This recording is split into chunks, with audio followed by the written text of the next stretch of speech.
voltage induction motor.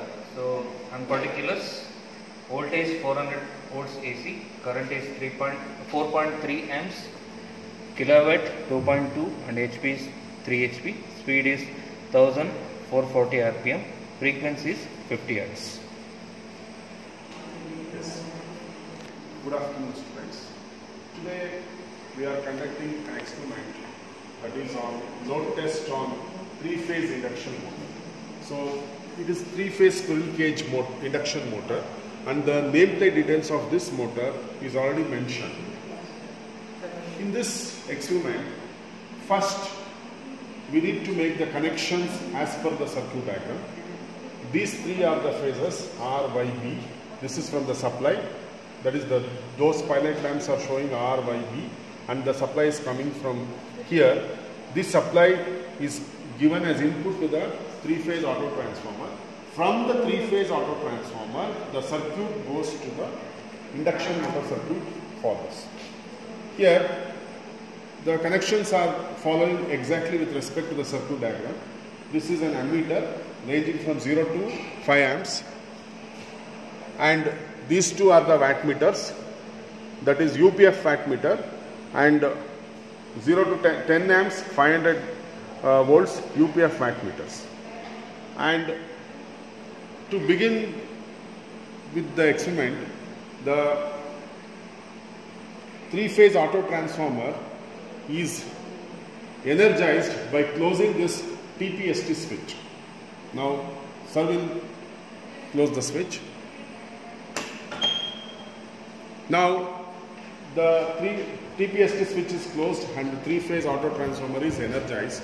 Now, by varying the knob of three-phase auto transformer, we should apply the rated voltage of the induction motor slowly in steps.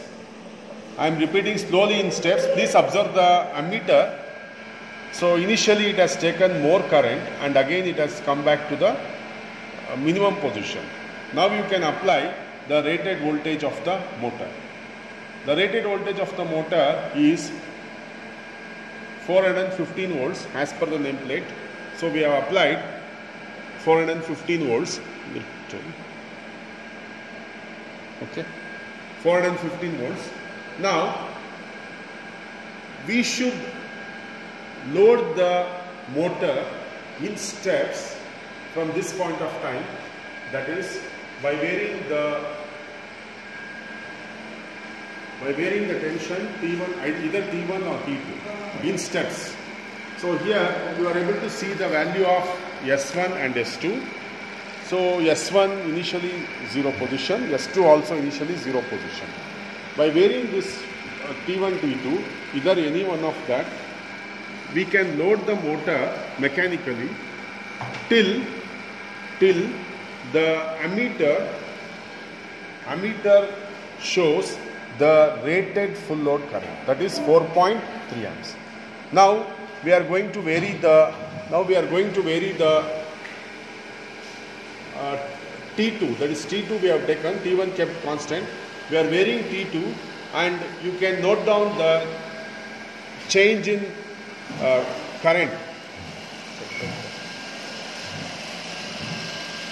Here, one thing we have to remember, that the variation of the current should be done in steps. Say now it is showing almost 2.5, moving towards 2.5.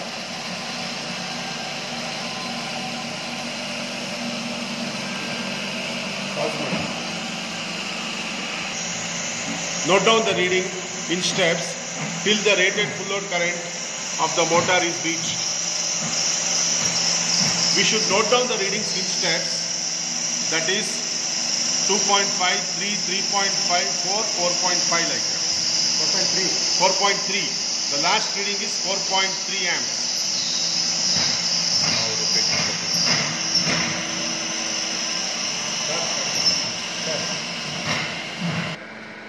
After taking all the readings, we should switch off the motor by following the reverse procedure, that is releasing the mechanical load completely,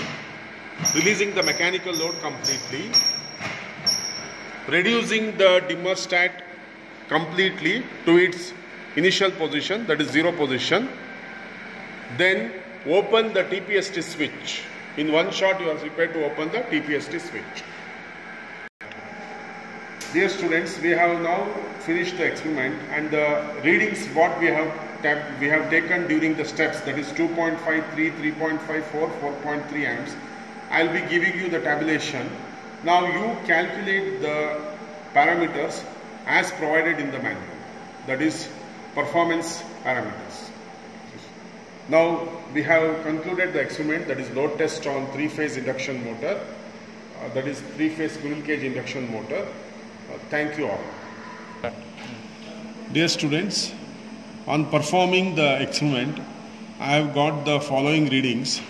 That is, first set of reading I got for 0.5 amps, 400 volts, that is a V, and this W1 I got 360, W2 I got minus 200.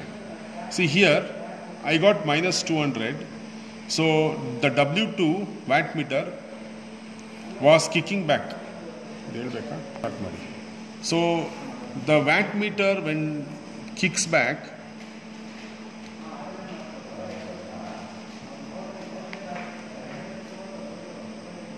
so W2 was kicking back. See, I have written like this. See, M and C is external connection, M and L is internal connection, C and V is internal connection. So when W2 is kicking back, you know what is kickback? Last semester you have studied. That is when it kick back, when the wattmeter kicks back, we have to interchange L and M. Okay, I have interchanged L and M. I have interchanged L and M. That is, here L will be there here, and M connection will be there here. However, M and C what we have shorted, let it be as it is, no problem. I have interchanged L and M. Now, after interchanging L and M, the wattmeter gives deflection in the clockwise direction, and the reading what you got from that particular change, instant of after changing that wattmeter L and M, that reading has to be taken with negative sign. So, I have taken here minus 200. So, this is first reading. Similarly, for the second reading I didn't get any negative here. Second reading, again it was, as we have started loading the induction motor for higher current rating, again the wattmeter kicked back. So I have interchanged L and M, and the initial condition only came back. Okay.